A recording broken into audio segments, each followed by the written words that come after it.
Hello and welcome to Straight from the Coffin with two goths in a coffin. I'm Amari. And I'm Jude. And today we are coming to you with a whole new installment from our series, Bloody Delights, where we're talking about vampire films that we enjoy. Yep. And today we are talking about Cronos, directed by Guillermo del Toro. And I'm excited to chat about this with Jude today. Yep. So this is the fourth? Because the next ones are fifth because we chose 5. That's right. Yeah. You got this it. This is the fourth is what I said just now. If I meant to say fourth installment. We started off the series by talking about Sinners, and then we talked about A Girl Walks Home Alone at Night. Yes. And then we talked about The Lost Boys, and now we're on Cronos. This is actually a newer watch for me. But it's such a unique take on like the vampire genre and the vampire like mythos.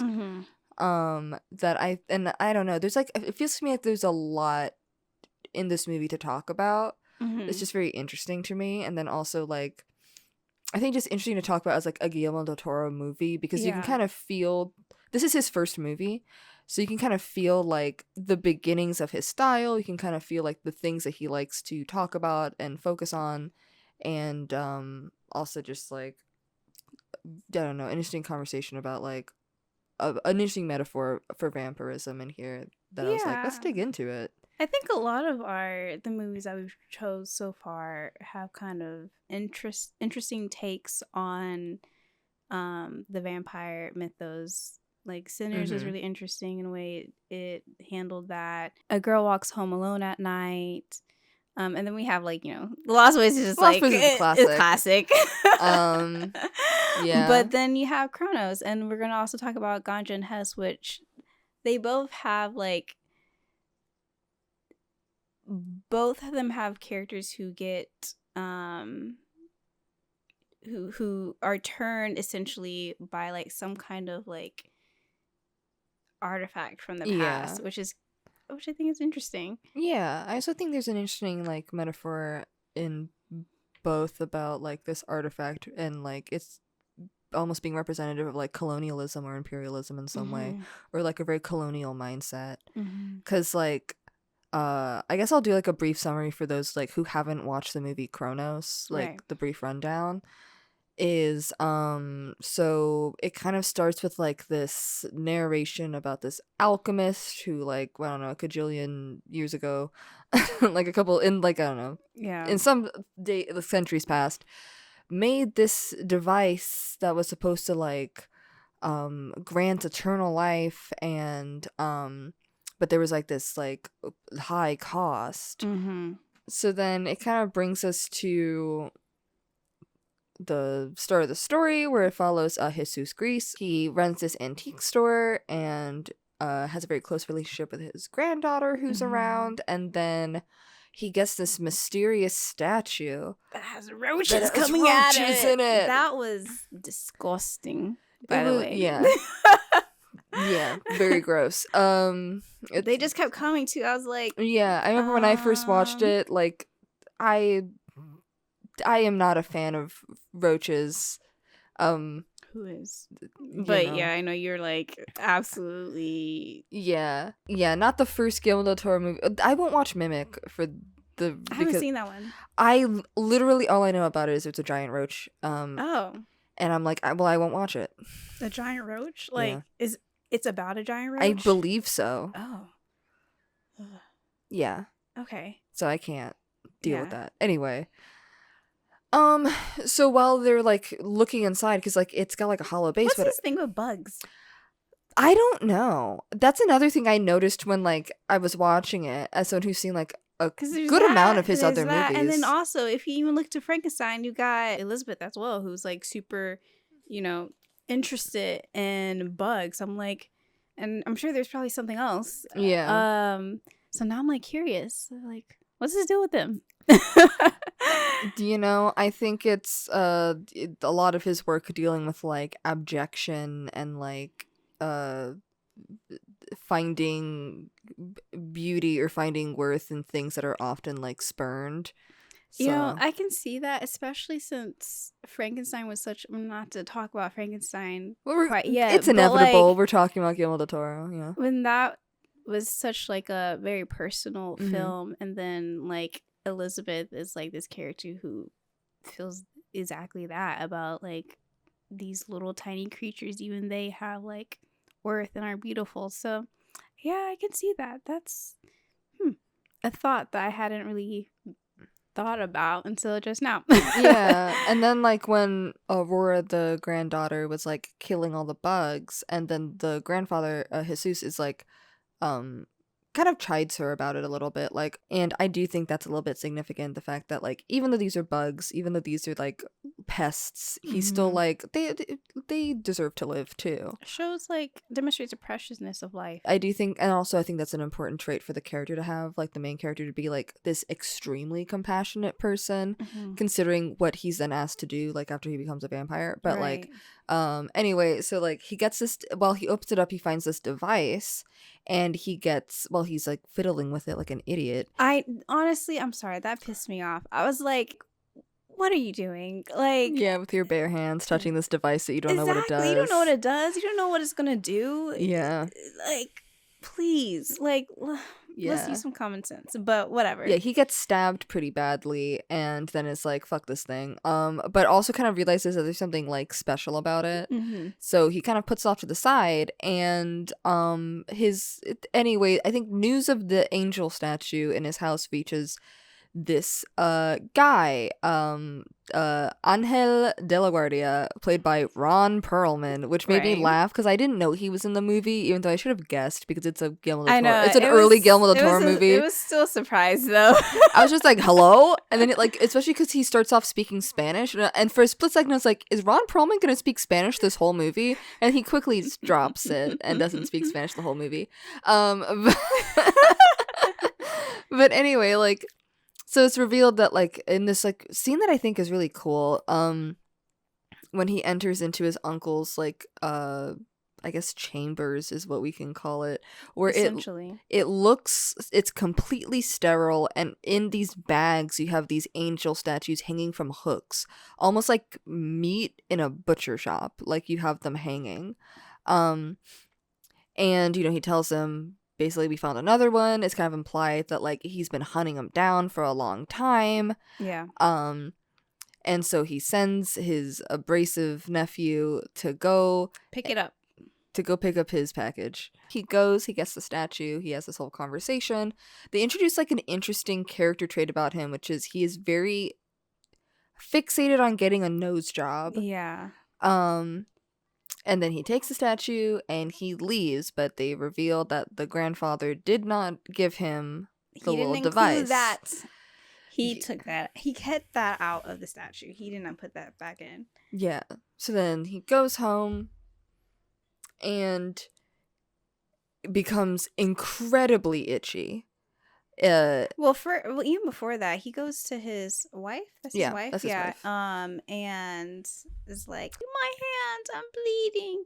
I'm like, why didn't you like wrap that up at least until you get? Well, yeah, he wrapped it up like loosely, but barely. His shirt was also covered in blood. Still, I'm like, dang. Yeah, and she's like, what the hell? And he's just like, I fell at work, and she was like, meh. And so she like completely wraps it up. Yeah. And he's like gets really itchy, like unbearably itchy, and starts to like scratch at it, and then like realizes the only thing that can fix this is the thing.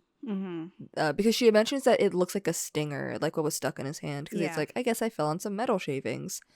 So he puts it back on and immediately is relieved of this crazy itchiness. But it's so wild. Yeah. That scene. It is very wild. Very intense. And you also see him like kind of craving like raw meat. There's like the raw meat on the plate that he takes out and then is like, what the fuck is wrong with me? And then puts it back in the fridge. And his granddaughter, Aurora, sees him. And it's like this moment that does kind of feel like, I don't know, throughout, there's like little things that to me like mirror addiction. And so I think this first glimpse that she gets when he's like literally like sweaty and like on the stairs, like with this thing, like it's very like, I think it would be upsetting in general to see, but it does feel like her accidentally walking on him using drugs. Yeah, it really does, and it really does evoke that feeling, because I was like, damn, Yeah. this poor girl. Yeah. And so he also notices when he looks and feels younger, and also doesn't like the light as much, and isn't very hungry. And he shoves and he shaves off his mustache. I don't like. Yeah, I don't think Amari he looks got better very with it. upset when he came down with a clean shaven face. Yuck! Yeah. He looked better actually, but whatever. It's fine. Yeah. It's not my choice. Yeah. He didn't ask me. Yeah, he didn't ask you. But yeah, and so then he goes back to his shop, and it's been completely turned over. And he immediately knows. Well, I think also they left the car. Yeah, they did. Like, come by at night, and he's like, works for They're me. Like, bring back my package, the full package, not just the little. I want the whole thing. You know what I want? Yeah. Yeah. That's essentially what the card was. Yeah, basically. And then he goes, talks with the uncle, Dieter de la Guardia, who basically gives him the whole, like, spiel about, like, this is a really important device, and it can do this and the other thing. But he leaves out a little bit. He leaves out a little bit on purpose, but, He's like, if you want the full deeds, you're gonna have to bring me my thing. Yeah, but also it's because he realizes that it's been used, and so he's like, well, either you can turn it over and you get to know everything about it, and also it doesn't really matter once you turn it over, or you can keep fumbling around with this and I won't tell you how it works.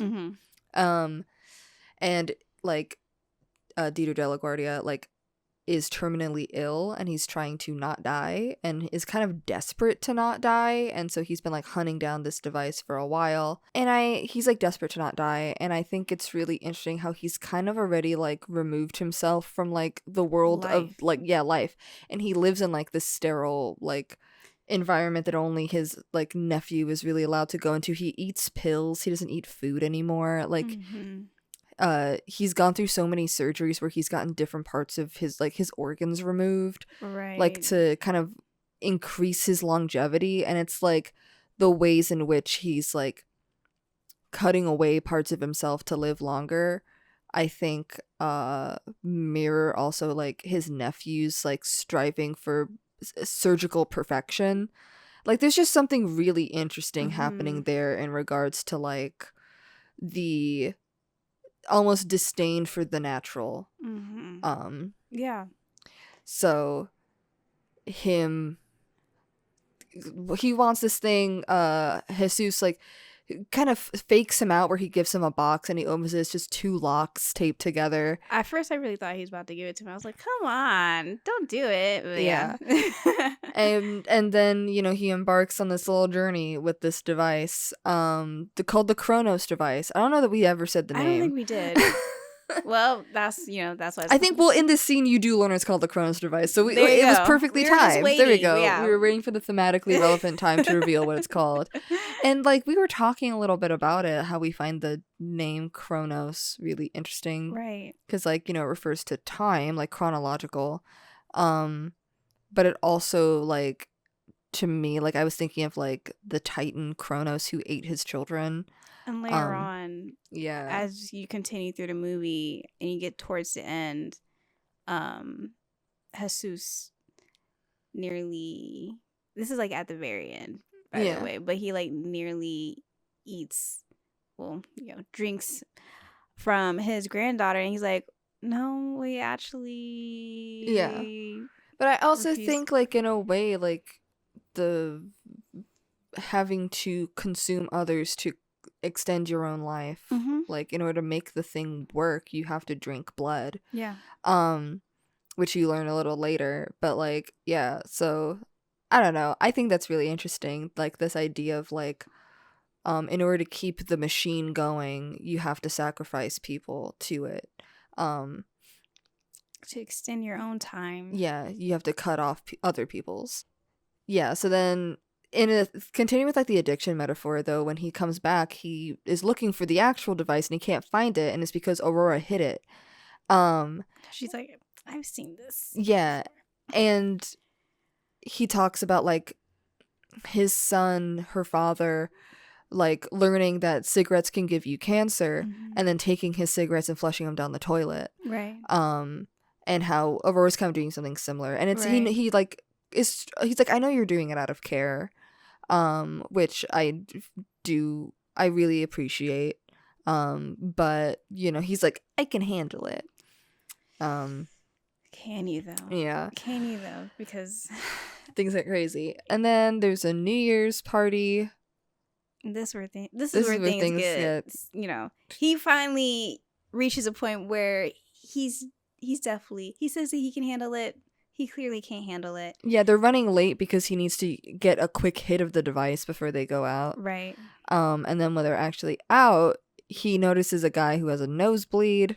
He follows him to the bathroom. Yep. Yeah. And this part is wild. This part is wild because, you know, the man walks out and he doesn't think anyone's there. So he's like basically like lining up the blood, like he's like about to take a hit of something, which again, back to that nod about addiction. Yeah.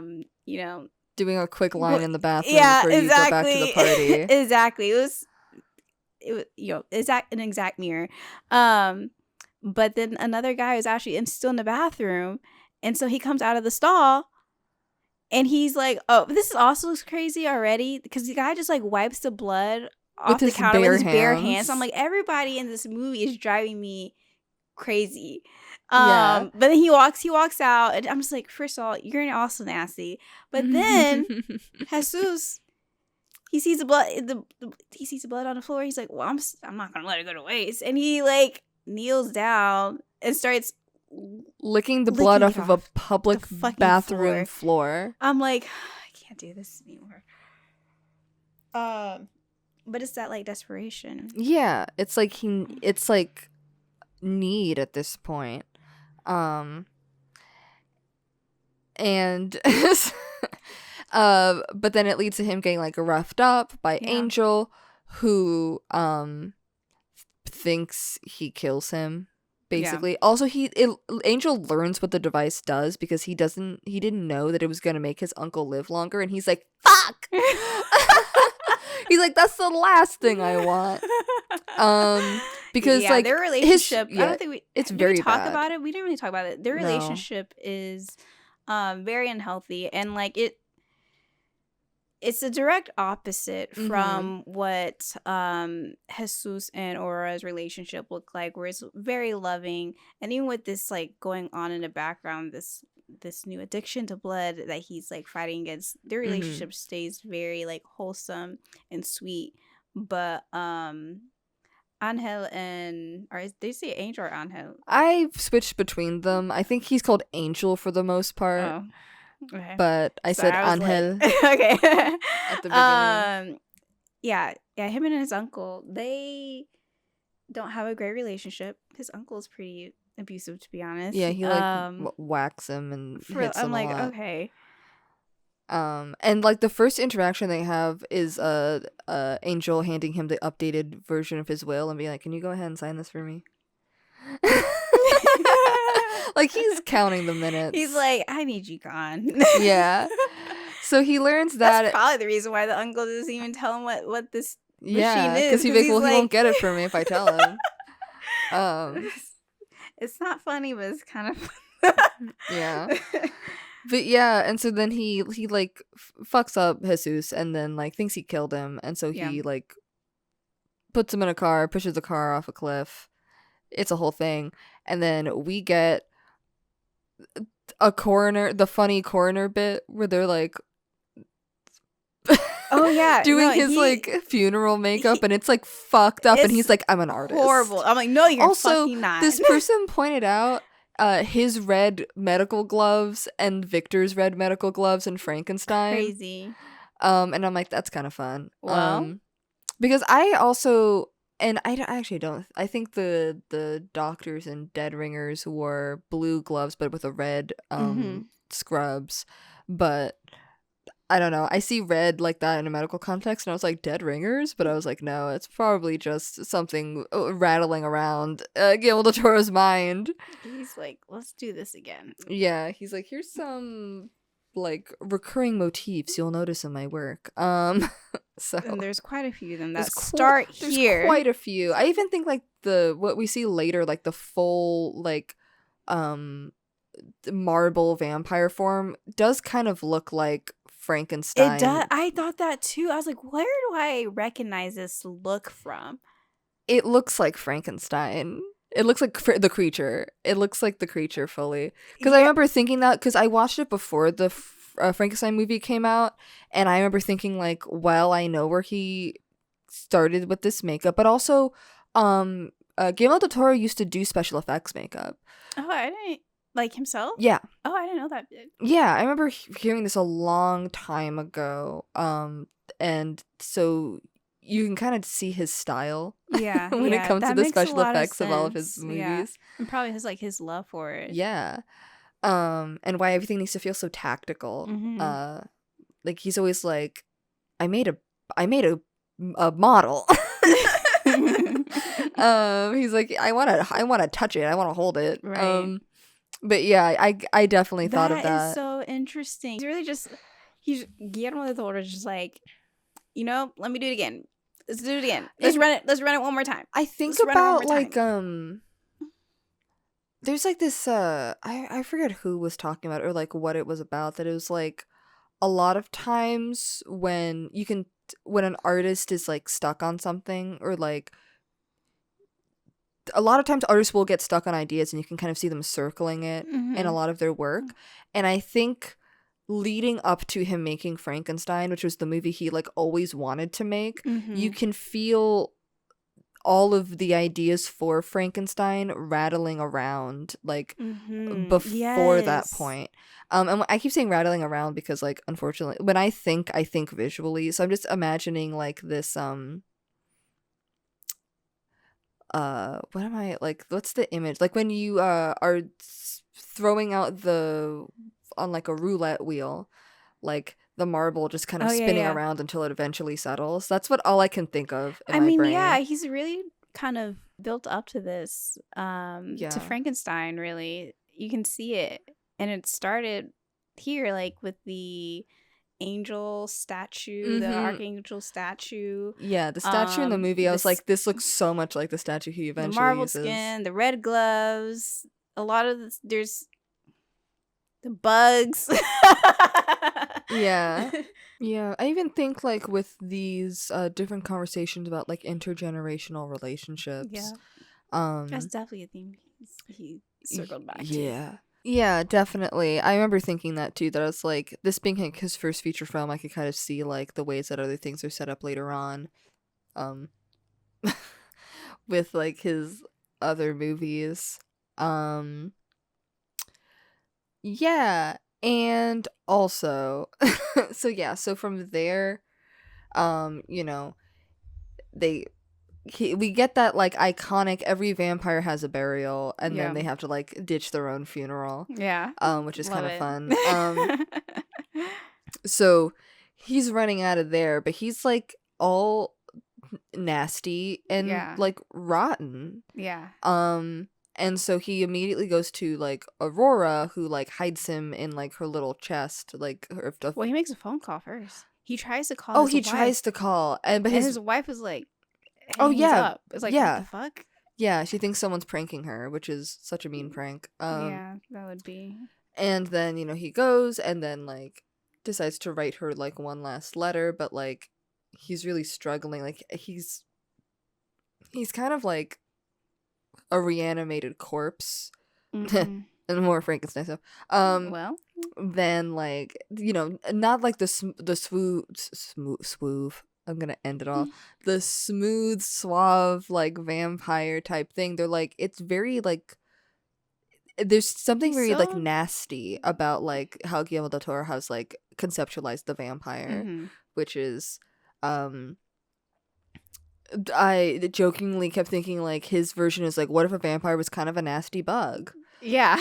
But Quite literally, nearly. Yeah, I forget what it was I was watching that was like talking about like what if bugs are like the like God's most perfect creation, because like there's so many things that bugs can do that humans can't, and like so much that they can like endure and like Yeah, live I mean, there's through. a thing, the thing that, people are always like, a roach will like live forever, live through Yeah, anything. So I guess it kind of makes sense to like kind of dig into that and like be like, vampire bug yeah, live forever, you say? yeah. Yeah. So yeah, I don't know. That's just like, so he's dealing with all of this, and then he's like, I gotta go to this guy who like had a whole book that had all the instructions for like how to use this thing. So I think like his goal, it feels like, is to try and make things go back to the way that they were, Yeah. almost turn back time, if you will. So Can he do it? Nah. yeah, so he decides to, I need to break into the facility, and he decides to go, and then Aurora's like, and I'm coming too, and he's I like, know. She's like, yeah, you're not gonna like get rid of me. mm-hmm. So they do it together, and they find the book, but also like alert Dieter because it's in his bedroom. Right. There's only so many ways you can quietly search when someone's living in what looks like a empty storage container. Which, by the way, we haven't talked about this yet, but like another thing about his like environment is how like when we're talking about how removed from life he is there's no color to it either. Yeah. And that was something that also I was thinking about Guillermo's films in general and how he uses color. But even like from the very beginning of this movie, like it's so bright and colorful starting off. And it was it's such a stark contrast to Dieter's space. Yeah, we've been having this conversation, it feels like a lot, like in our personal conversations about like minimalism and like colonialism's role in like minimalism, and how like you would have these European countries that would like conquer or like infiltrate and like invade these places that have like a lot of pattern and color in their like culture in general, like landscape of, you know, daily life. And they will like, you know, like be very domineering in these places as like a presence, and then cling to minimalism. And we saw that, like we can see that happen like in the British Empire when they colonized India, and then they started so they got all these spices that were very common in like Indian cuisine, and then they were like, but actually it's gauche to have that many spices, and if you're a real good cook, you should be able to do a lot with as little as possible. And it's about like, they're like, we're gonna push simplicity and the simplicity of the dish, and it's like, it's France does that a lot too. And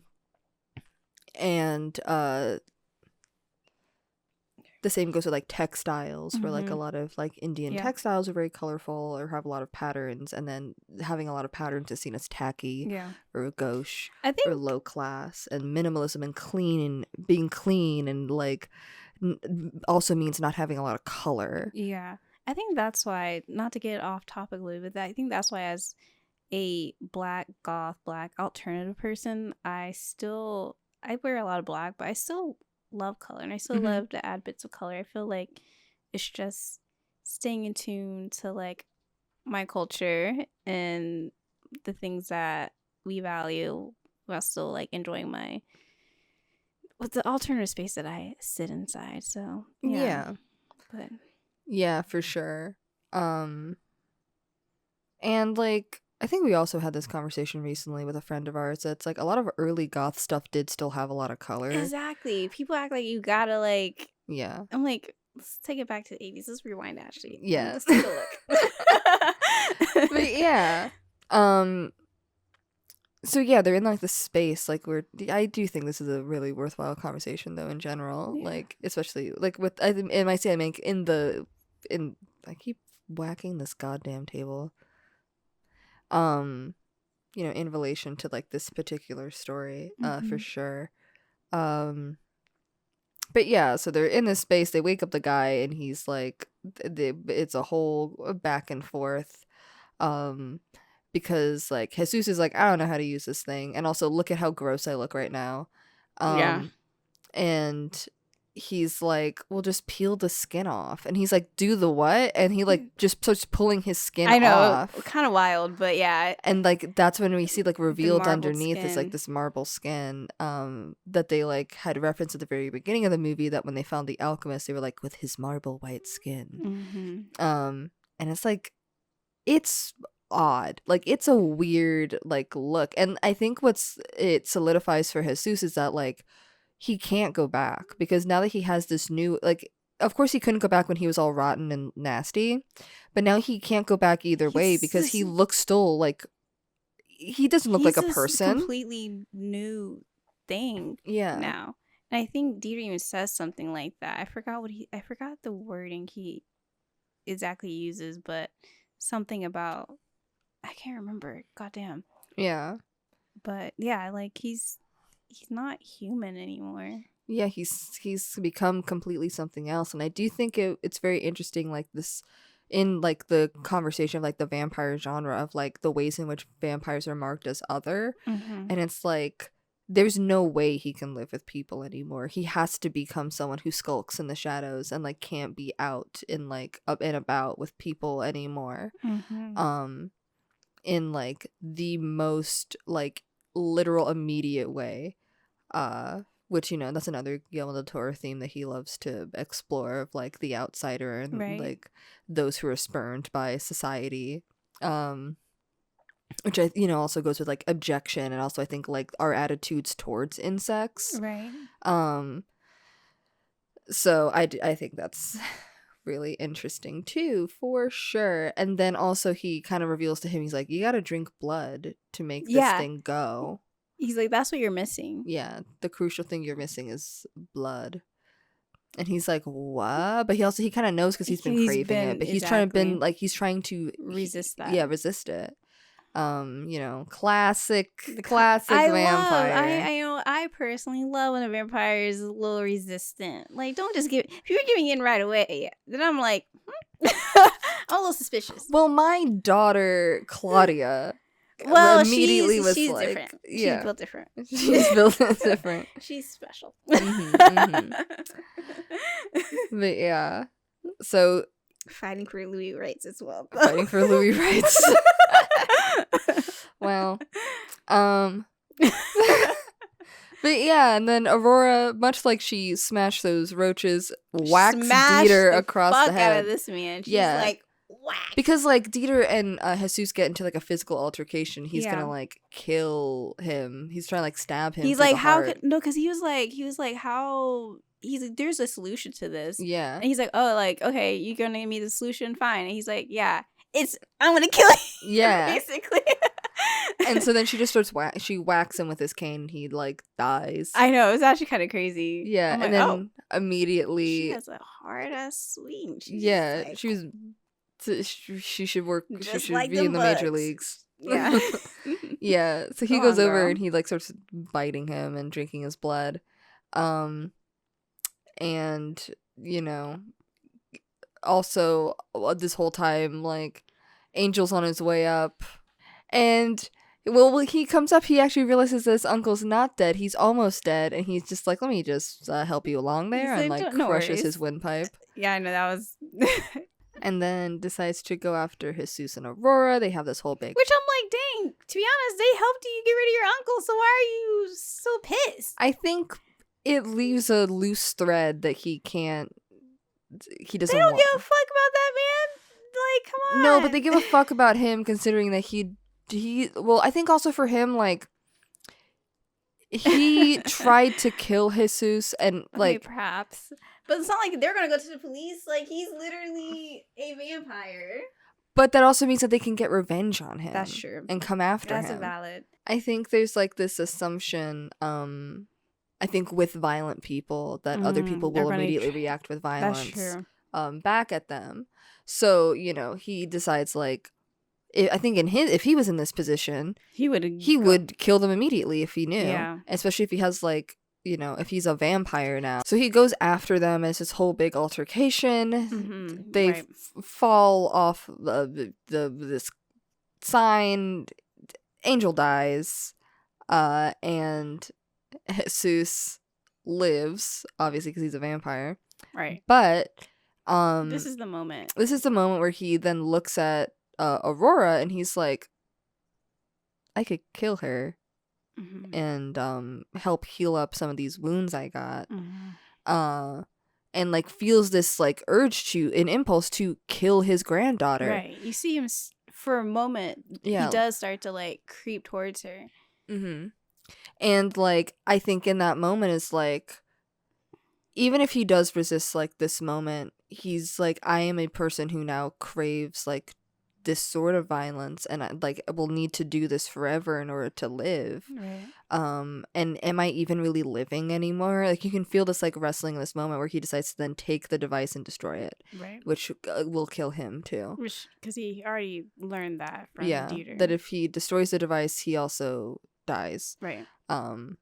And so he just chooses death in this moment. And there's like a scene where they take his body's back home in like the bed, and like the sun is rising. And it almost feels like to me like a nod of like a peaceful version of like the end of the original like Nosferatu with like the sun rising. Yeah. But it's like this very loving scene of like his wife and his family being there with him, kind of like seeing him off. Yeah, and kind of like, you know, getting to mourn. He did this for them, to protect them on one hand, because the risk was already there. So, you know, he did this for them, and now they're getting this chance to mourn him under the sun. It's very. So it's a nice ending in comparison to some vampire movies. For what it's worth. Yeah. Like still sad, but you know, it's ends with like a loving touch. Yeah, it's like, you know, I've become this creature that is just violent and like deciding when to step out before, when you can kind of decide, before like, you know, you're in too deep, and you've lost too much, because he decides to cut before he's really made those like big sacrifices, right?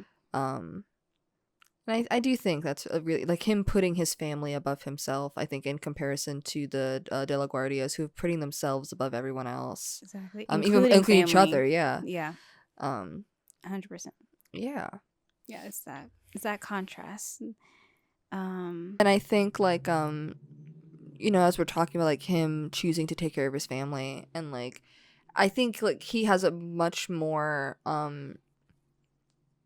the word, it's like, it's not cautious and it's not like delicate, but it's like when he's interacting with this, even though like he starts off by making a very brash choice, every choice he makes after feels like very deliberate, considering like what this means afterwards. And I think he has a very like deliberate relationship to the things that he feels are precious, which is like life, which is family.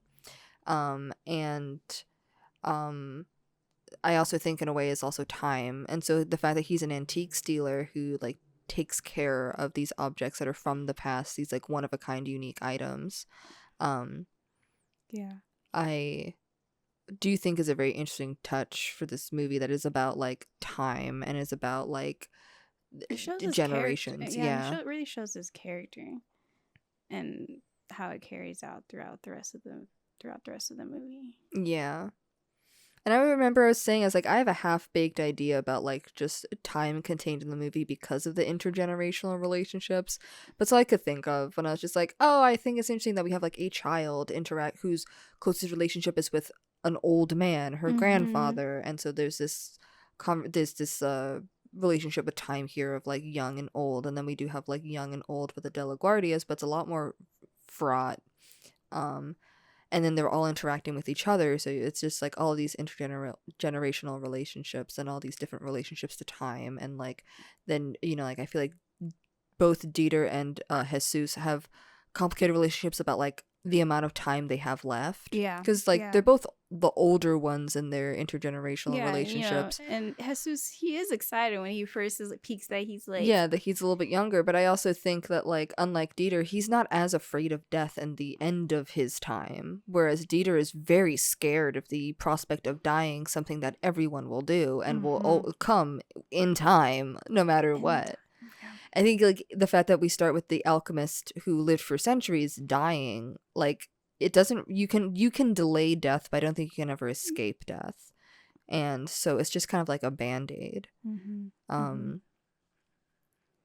was also kind of thinking when you talking about that with Dieter, that again, going back to his environment and how essentially he had already made for himself his own coffin. He even died there. All right, like that's where he dies. It's like you try to avoid it, but like you basically built a mausoleum and you're living in it. I think even the way that the bed that he sleeps in almost feels like it almost has like a burial shroud over it, like this like diaphanous curtain that's like over it that feels death like. Kind of reminds me of like Louis in Dubai being like, where's my coffin? I'm standing in it. And that's like at a point of his time where like he's wearing all black and very devoid of color and whatnot. I'm like, these vampires. Well, he wanted to be vampire. Well, I think like Dieter was in many ways already a vampire. He just hadn't made the physical transformation yet. He'd also been like preparing so long to be a vampire.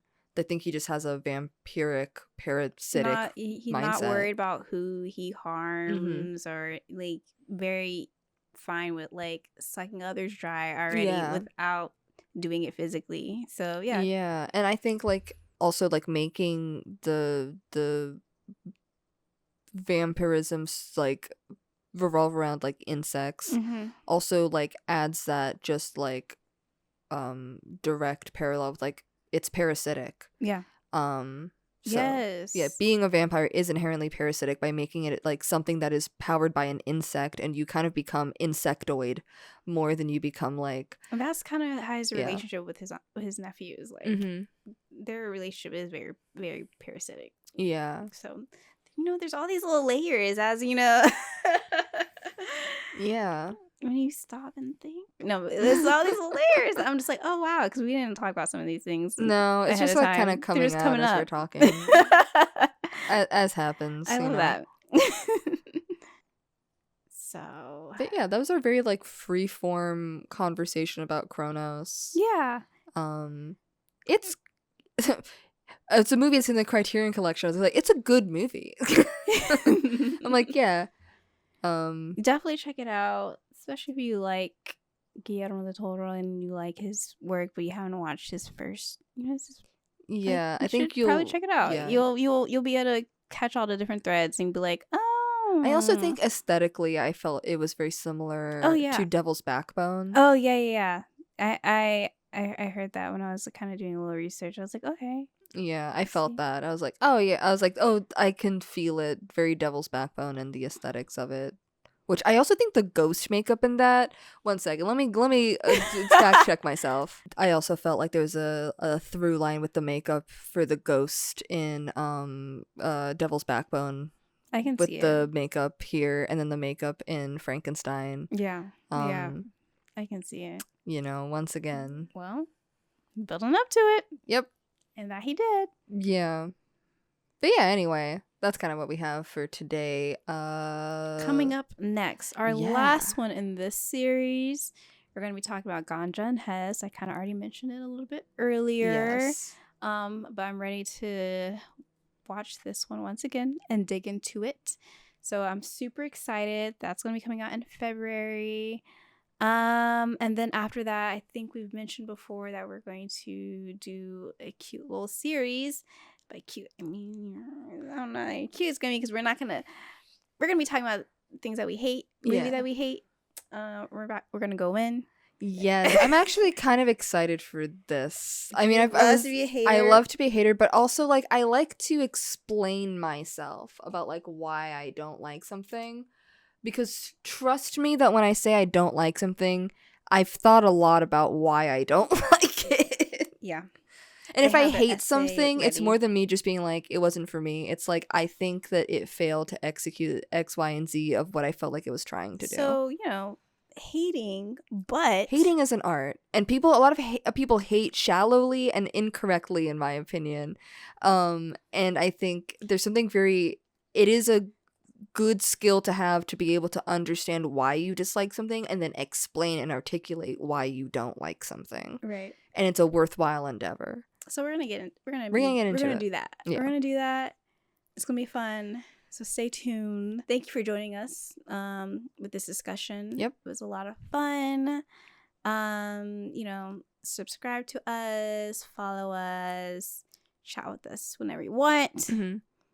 All our socials, whatever, wherever you listen to this at. Or you could watch us on Twitch, twitch.tv/2goths in a coffin. And talk to us about what we talked about here. Or Yeah. whatever. Happy to always chat. But that's it. That's all we got. Yep. Bye. Bye.